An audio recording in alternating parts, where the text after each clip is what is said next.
नमस्कार, मैं आरती आप सभी का स्वागत करती हूँ। छोटा सा गीत गाने जा रही हूँ, नाच गीत है। अगर अच्छा लगे तो लाइक सब्सक्राइब जरूर कीजिएगा कि हमारा गीत कैसा लगा।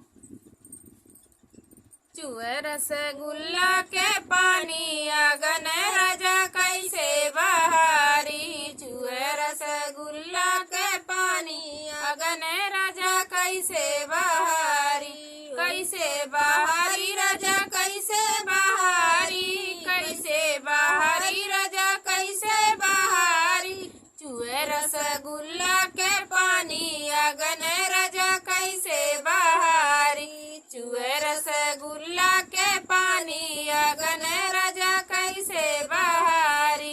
ओहि रे अगनवा में ससुरु जे बैठे, ओहि रे अगनवा में ससुरु जे बैठे, तो पते ढापत जिया जाई अगन राजा कैसे बहारी, तो पते ढापत जिया जाई अगन राजा कैसे बहारी, चूहे रसगुल्ला के पानी अगन राजा कैसे बहारी, चूहे रसगुल्ला के पानी अगन राजा कैसे बहारी, कैसे बहारी राजा कैसे बहारी, कैसे बहारी राजा कैसे बहारी।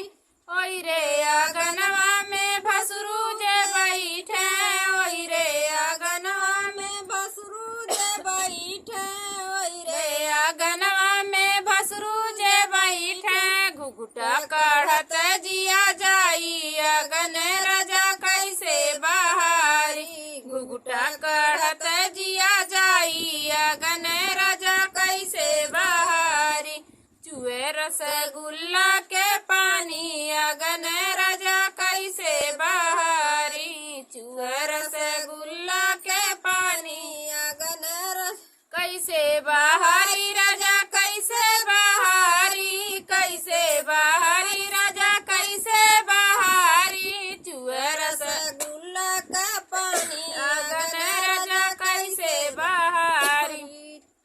ओहि रे अगनवा में देवरू लबारा, ओहि रे अगनवा में देवरू लबारा, हंसते बोलत जिया जाई अगन राजा कैसे बहारी, हंसते हंसत जिया जाई अगन राजा कैसे बहारी, चूहे रसगुल्ला के पानी अगन राजा कैसे बहारी, चूहे रसगुल्ला के पानी अगन राजा कैसे बहारी।